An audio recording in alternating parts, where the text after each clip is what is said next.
मित्रों नमस्कार। पटना बिहार से मैं विवेक रंजन सोनभद्र अपने यूट्यूब चैनल विवेक शेयर बाज़ार पर आपका स्वागत करता हूं।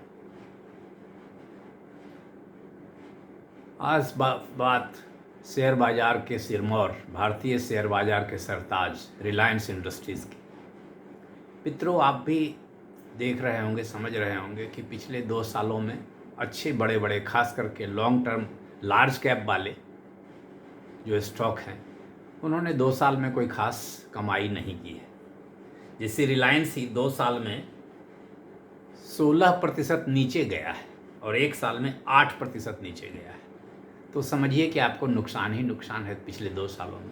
पिछले 5 सालों में रिलायंस के शेयर में टोटल गेन जो है मात्र 37% का है। तो मतलब 7% प्रति वर्ष। तो एफडी का ही रिटर्न अगर 5 साल से लेकर के चलते हैं, ऐसे 10 साल से लेकर के चलते हैं तो वहाँ जो रिटर्न है 449% है। तो अच्छा खासा है। तो लगता है और यही 10 साल का जो पीरियड है वो रिलायंस के जियो का बम्पर ग्रोथ का पीरियड है, जो अब रिलायंस से अलग करके एक अलग कंपनी बना दी गई है, रिलायंस जियो प्लेटफॉर्म्स लिमिटेड। अलग कंपनी नहीं, इसकी सब्सिडियरी है, लेकिन हाँ अलग कंपनी ही बना दी गई। तो रिलायंस जो भारत का सबसे बड़ा कंपनी है मार्केट कैपिटलाइजेशन के हिसाब से, जिसका मार्केट कैपिटलाइजेशन 17,26,617 करोड़ है, उसमें पिछले 5 सालों में लोगों की कमाई क्या हुई? या 5 साल तो बहुत दूर है, 2 साल में क्या कमाई हुई? ठीक है, 10 साल से आप लगे हुए हैं तो आपका ओवरऑल रिटर्न जो है बुरा नहीं है, क्योंकि पहले आपने पैसा कमाया है तो अब गंवा रहे हैं। तो 2 साल से तो माइनस में जा रहा है। तो खैर ये तो भारतीय शेयर बाजार का मोटा मोटा यही रूप है कि पिछले 2 सालों में खास करके सितंबर 2024 से इस सब की हालत ख़राब ही है, खास करके लार्ज कैप स्टॉक। और भी मिड कैप स्मॉल कैप भी ख़राब है। मिड कैप और स्मॉल कैप में कुछ शेयर बहुत अच्छा कमा रहे हैं, लेकिन अधिकांश शेयर बाजार की तो हालत ख़राब ही है।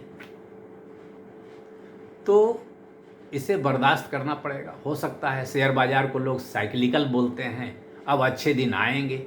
अभी 2 साल से तो अच्छे दिन के इंतजार में हैं, लेकिन आए नहीं। तो उधर लोगों ने अच्छा पैसा कमाया होगा कोविड के बाद, तो अब गंवा रहे हैं या अब खाना खाकर बचा रहे हैं, ये हो सकता है। तो इंतज़ार करना पड़ सकता है। ऐसे मैं तो कोई भविष्यवक्ता हूँ नहीं और मैं कोई शेयर मार्केट का एक्सपर्ट भी नहीं हूँ। मैं अपने अध्ययन पर एजुकेशनल पर्पस के लिए और अपनी जानकारी के बढ़ाने के लिए वीडियो बनाता हूँ, जिससे कि आपका भी कुछ मनोरंजन हो, ज्ञानवर्धन हो, और मेरा भी कुछ मनोरंजन हो और ज्ञानवर्धन हो। तो रिलायंस की ये हालत है अभी जो। तो अब पूरे बाजार की निगाह रिलायंस के भविष्य के बारे में जब सोच रही है तो वो बोलते हैं, उनका ये अनुमान है कि अब सारी निगाहें रिलायंस जियो के आईपीओ पर है।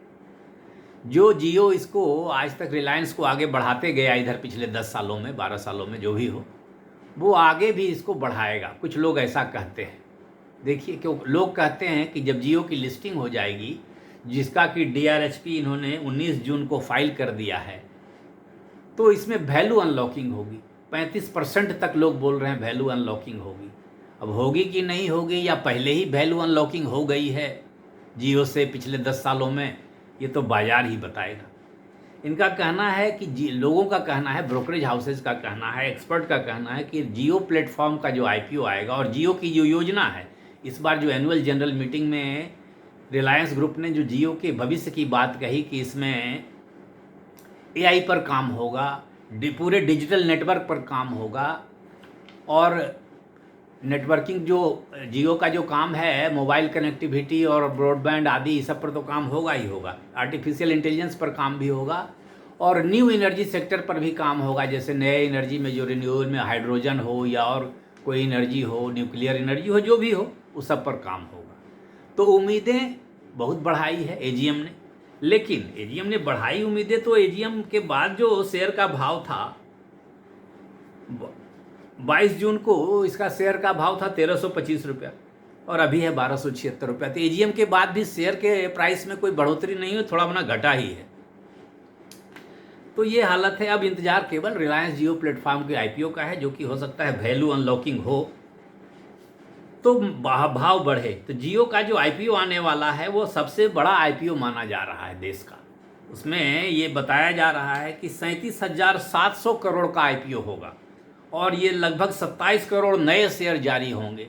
और जब ये लिस्ट होगी तो वैल्यू अनलॉकिंग होगी। अब वैल्यू अनलॉकिंग होगी कि नहीं होगी ये तो विवादास्पद है, देखिए भविष्य में इंतजार करिए, क्योंकि तब तो ये होल्डिंग कंपनी बनकर रह जाएगी। डिविडेंड कब आएंगे, नहीं आएंगे, कितने आएंगे, ये सब चीज़ों पर भी निर्भर करेगा। लेकिन ब्रोकरेज हाउसेज आश्वस्त हैं, तो ज़रूर ऐसा हो सकता है, क्योंकि ब्रोकरेज हाउसेज एक्सपर्ट हैं, उनको ज्ञान है। हम लोग तो ऐसे ही अध्ययन कर रहे हैं।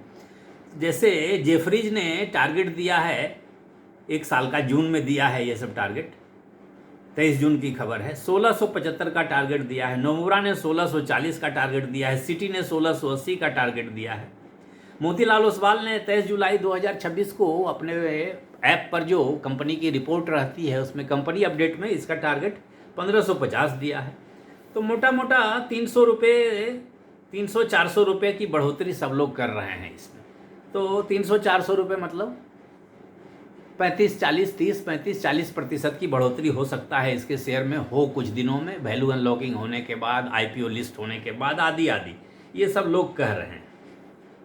क्योंकि जियो वाले में बहुत सारी बातें, बहुत सारी जियो का जो प्लेटफॉर्म है उसमें बहुत सारा काम होगा। जैसे एआई तो होगा ही होगा, क्लाउड कंप्यूटिंग होगा, नेटवर्किंग थ्रू सैटेलाइट होगा।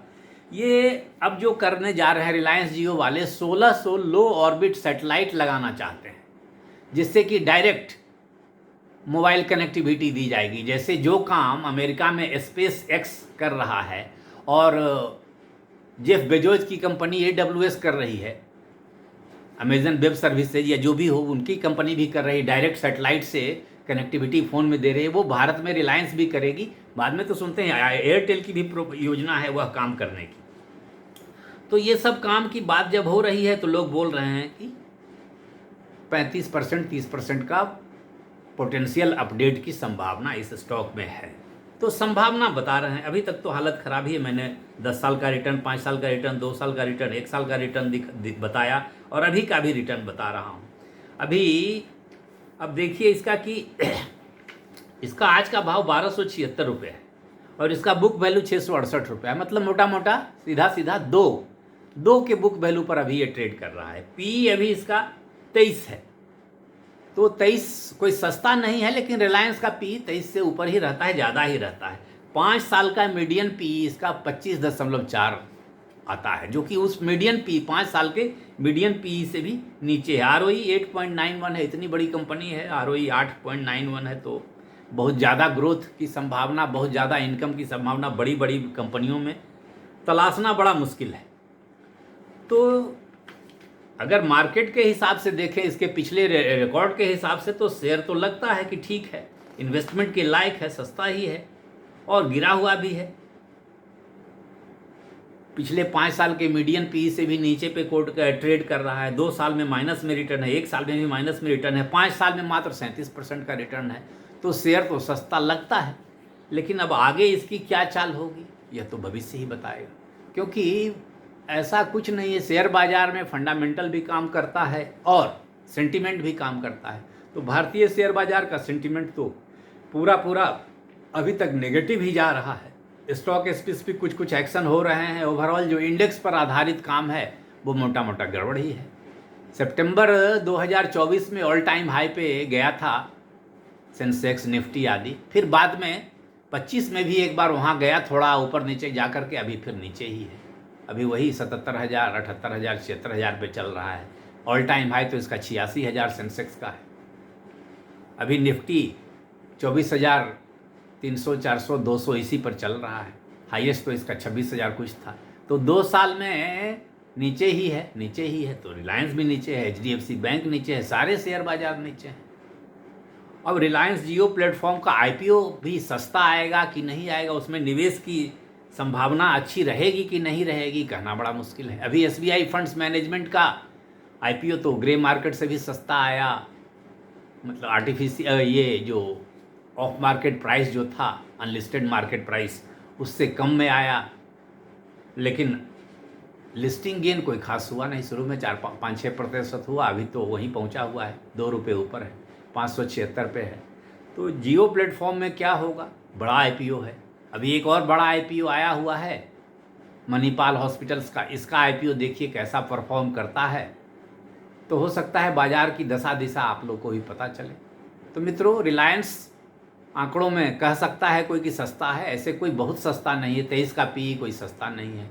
दो बुक वैल्यू का, इतना बड़ा कंपनी है, इतने बड़े बड़े लोन है, इतना बड़ा कार्ड है, 2 का बुक वैल्यू है, तो वह भी कोई बहुत ही खुशी की बात नहीं है। लेकिन हाँ, महंगा नहीं है, जैसा आप इसका अपना इतिहास रहा है। तो निवेश करना नहीं करना, ये तो मैं यह दिखा रहा हूँ, बता रहा हूँ कि शेयर मार्केट में आसान नहीं है पैसा कमाना। आप चुन लीजिएगा कि हाँ भाई बड़ी कंपनी है, रिलायंस है, HDFC बैंक है, एशियन पेंट है, ITC है, हिंदुस्तान यूनिलीवर है, पैसे लगा देते हैं, बड़ी बड़ी कंपनी है, इंडिया की टॉप कंपनी है, रिटर्न आ जाएगा। तो इन सब में पिछले 5 सालों में कुछ रिटर्न नहीं है। तो ये सब सोच समझ करके ही शेयर बाज़ार में लोगों को लगाना चाहिए। लेकिन बात यह है कि जो एक बार शेयर बाज़ार में आ जाता है, चाहे वो निवेशक हो या ट्रेडर हो, वो जल्दी यहाँ से जा नहीं पाता है। नुकसान हो, जो भी हो, चुपचाप सहता रहता है। अगर ऐसा नहीं होता तो 20 करोड़ लोग डीमैट अकाउंट खोलकर नहीं बैठे रहते। अब लोभ कहिए या कुछ फ़ायदा भी होता है लॉन्ग टर्म में, ये कहिए, लोग लगे हुए हैं। तो मित्रों नमस्कार, मेरी शुभकामना आपको कि आप जो भी निवेश करते हैं उसमें हो सकता है अच्छा रिटर्न आए, क्योंकि शेयर बाज़ार में निवेश तो लोग करेंगे ही करेंगे, पूरी दुनिया में करती है। यह भी एक प्रकार का फाइनेंशियल इनेबलमेंट है, स्ट्रेंथनिंग ऑफ द सोसाइटी है। और पैसे, आखिर पूंजी तो लोग लगाएंगे, जिनके पास बुद्धि है वे पूंजी बाज़ार से उठाते हैं, और जिनके पास वैसी बुद्धि मने उतना लीडरशिप नहीं है, एंटरप्रेन्योरशिप नहीं है, वो पैसे लगाते हैं। अब नफ़ा नुकसान तो समय की बात है, कब आप एंट्री करते हैं, कब आप एग्जिट करते हैं, आप कितने एक्टिव हैं, आप कितने जानकार हैं, आप कितने होशियार हैं। मौके तो आते रहते हैं, लेकिन हाँ, नुकसान भी होते रहता है। तो मित्रों नमस्कार, धन्यवाद। आप अपनी राय रिलायंस पे, शेयर बाज़ार पे कमेंट के माध्यम से दे तो बड़ा अच्छा होगा। मेरा भी ज्ञानवर्धन होगा। मैं भी एक सीखने वाला ही हूँ, छोटा मोटा निवेशक हूँ। मैं कोई एक्सपर्ट नहीं हूँ जो खरीद बिक्री की राय देता। मुझे भी नुकसान हो, रिलायंस में भी मुझे थोड़ा मोटा नुकसान ही है, फ़ायदा नहीं है। तो आप अपना देखें, और अगर वीडियो पसंद आए तो लाइक करें, वीडियो को शेयर करें, चैनल को सब्सक्राइब करें। धन्यवाद।